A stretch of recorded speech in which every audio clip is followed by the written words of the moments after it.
What's up, everybody? Hey, this is Phil from Walmart Right Lane Trucking. It is Monday.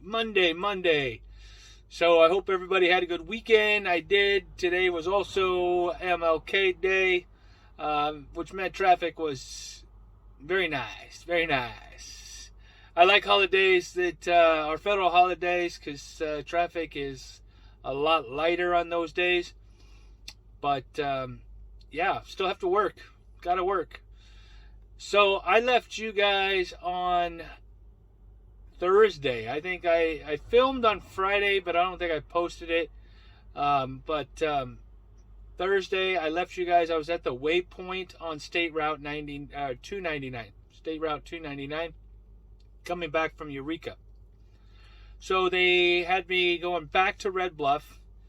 So I made it to Red Bluff, no problem. Red Bluff, they gave me a load, and sure enough, it wasn't really a load. It was just an empty trailer movement.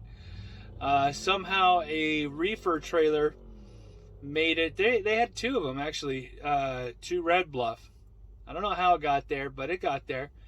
And they needed it back to McCarran. So they gave it to me, and I got on road and got as far as Sacramento. I ended up overnighting in Sacramento, which is a challenge. If you're going to go into Sacramento and you're going to go into the main yard, and you're going to have to disconnect from your trailer. Then you park your tractor somewhere else. The yard's too small. Now, you don't have to go in there. You can go and park down the street. You can go park in the other yard. You can park wherever. But the problem is, I wanted to get a shower. I wanted to get some coffee. I just wanted to be in that main yard. I didn't want to be anywhere else. So I got there early enough where I found a parking spot for the trailer. Now the trick is here, you got your lock on the back. At least I put my lock on the empties. Some drivers don't. Some drivers, hey, it's empty, I'm not going to put my lock on it. I'm in that routine. So every time it's a load or an empty trailer, I always put my lock on. I walk around, passenger side, get to the back, put my lock on, keep walking, doing my pre-trip. So every time, whether it's an empty or a loaded trailer, I do the same thing every time. So, got the lock on the back. Now, I also take the time to write a little note and put it in the light plug or the electrical plug. And on the note, it just says, this is an assigned trailer. Please don't touch it. My driver number, SAC driver. And I've had luck, and nobody's tried to take it. And then I indicate, hey, lock is on the back. Now, when I parked that night, I parked next to a trailer, but the other spot was empty. So when I came in the morning, evidently, maybe somebody saw what I did, because they did the same exact thing. It's the first time I've seen somebody else do exactly what I did. But, hey, that's pretty cool. So I got all the way to McCarran with that trailer. I had a little over 8 hours, about 8.5 hours left on my day. So the dispatch, the Rock sent me out with a load, and it was a frozen dairy load. So it was basically staying in the Sacramento area, and it was 2 Rockland stores and a Roseville store. And then from there, take the empty back to the yard and go home. So I got done a little early on, for me, I got a little done early on my Friday. So that was nice. Get done a little bit early. The weekend really didn't do much. Just did a honeydew, a couple honeydews, and one of them was power washing the backyard. We've been developing green kind of algae. The water pools up in certain areas, and it's been developing a little bit of green algae. And so my wife asked me to power wash that down.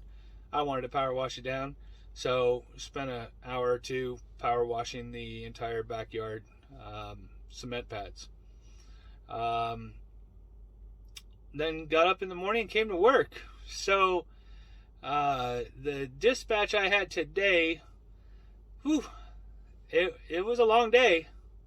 Long day driving anyway, a lot of windshield time. So the dispatch had me going to a vendor in Woodland. So Woodland is not too far from Sacramento. It's kind of northwest of Sacramento, or at least West Sacramento. northwest of it. Just off I-5. It's not that far. So it's about 25 miles from our Sacramento yard. So that's how close it is. It's not very far. And I get over there, and it was a live load. So they live loaded me up, and off I went to Colton, California. That's right. Colton, California. Anybody know where that's at? Southern California. So I've been here to this facility one other time, and the other gentleman he's another driver, Daniel, him and I started at the same time. We're on the same kind of rotation of schedule, and he was going down here too to SoCal. He was going to the other DC yard here that I've been to a couple times, and I don't know where he had to go first, but he had to go and get something and then take it to that one. I have a feeling I got here first, and mine's a little bit further. So the reason I say that is it only took like a half an hour to load me up, and then I was gone. And then obviously you have to take a meal, then another meal, and get down here. So I just got just under 500 miles. It was 497 for the day. Our in-transit system, our dispatch system is kind of buggy right now, and it's not working as good as it should. So the dispatch gave me a dispatch out of here, and it's not too far from here. It's about 20-25 miles from here, and but I looked it up, and there's really no spot to overnight over there. So I didn't feel like I needed to get that extra 20. It would have put me over 500, which I would have liked, but there was no spot to park over there. So you guys got to look at that. Like, okay, here's your vendor, where you're going to go, your receiver, your shipper. Is there a spot for me to park if I'm out of hours? And in that case, there wouldn't have been. I mean, I couldn't have gone on property because I would have got there late, and I know they wouldn't have wanted me there overnight on their property. So where would I go? And I just didn't see any good places over there to go. So I elected to stay right where I was at. So I'm over by the Colton, DC. I left the property. I wanted to make sure I got my trailer, got it pre-tripped, got it coupled up, and then get off property and then just park on the side. There's plenty of parking on the side of the road here by the DC. And so I decided to go ahead and do that. I could have went down the road to truck stops. There's a TA and a Petro and then a Flying J. Not too far west from here on I-10. But the last time I was here, I went into that one truck stop, at least one of them, and you had to pay to park. Or get fuel. Well, I already got fuel. Or spend X amount of money, $25 or more, inside the store. Well, I don't need anything from inside the store. Now, I could have just put it on the company card, but no need. You know, I'm trying to save money for the company. It's not going in my pocket, but no need to spend that money if you don't have to. So I'll get up in the morning and head over there.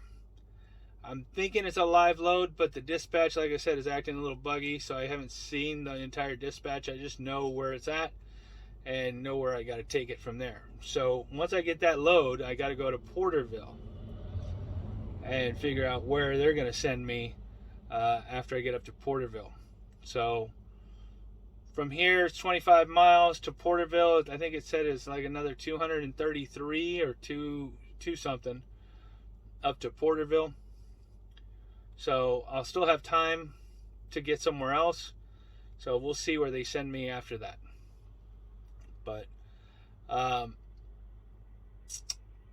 I'm sure I've talked about this before, but patience.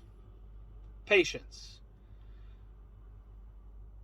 Truck drivers have to have a sense of patience sometimes, right?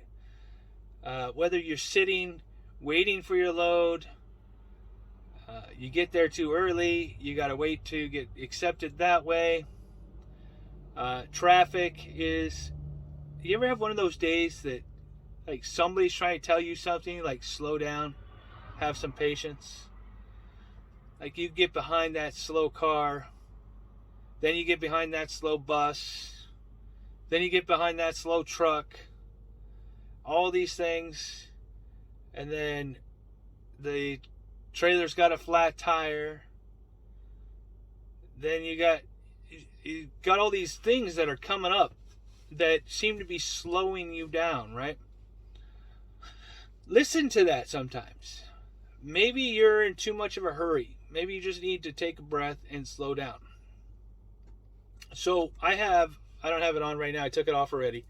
But I have a Samsung smartwatch. And on that smartwatch, it takes your blood pressure. And so when I'm driving and I'm relaxed, I'll switch to it and I'll have it run my blood pressure. And it's the beats per minute, right? So BPM, beats per minute. And it'll come back and it's like 59, 61 beats per minute. Just relaxed.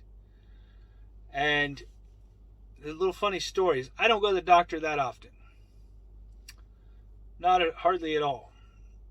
So you could tell I've got low blood pressure, right? Low.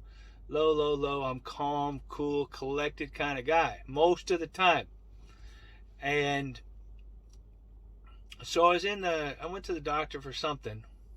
I don't even remember what it was or how long ago. I just remember this conversation. It was a good couple years ago at least.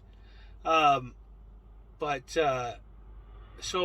the nurse pulls me back. And you know how the nurse weighs you, then puts the thing around your arm and takes your blood pressure and everything else, right? So she did that, and I'm still sitting there. And then she does it again. Okay, that's weird. Twice. So then I get in, she takes me into the room, my room. The doctor comes in. I guess he's looking at the results. He gets out the little arm thing, does his little blood pressure thing, and checks it for me. And I finally said, "Doc, what's going on? What's up?" That's the third time that you guys have done that. And he goes, "Well, it's just kind of low." Okay. Is there something wrong with that? Is it bad to tell me more? I want to know more. Is it bad to have a low blood pressure? And he goes, "No, we just normally see it in athletes when they're resting. Their hearts are really, because they're in really good condition." And I looked at him and go, "Doc, I'm an Olympic athlete. Come on now." And he started laughing, and because I'm not in the best shape. I'm not in horrible shape, but I'm not in the best shape. But I'm just normally calm. So going back to what I was talking about, you got to find your inner peace, your inner calm, and let it just relax you. Not so much that you're going to lose track of your driving, but you got to be calm. Don't let those people out there outside of the truck affect how you're going to and raise your blood pressure. There's no need for it. Is my blood pressure always 59 or 61? No. When I'm out walking around and doing things, it goes up just like anybody else would. Stress will bring that up. So just relax and stay calm. Right? So that's where I'm at for tonight. That was my tip. Stay calm. Be cool. My day I went through. And those that passed onboarding, I want to know how your experience is going so far since you started with your mentor, hopefully. So if you're watching this and you have time to watch it, comment in the sections. Let me know how you're doing with your mentoring. All right. This is Phil from Walmart Ride Lane Trucking. Have a good night, guys.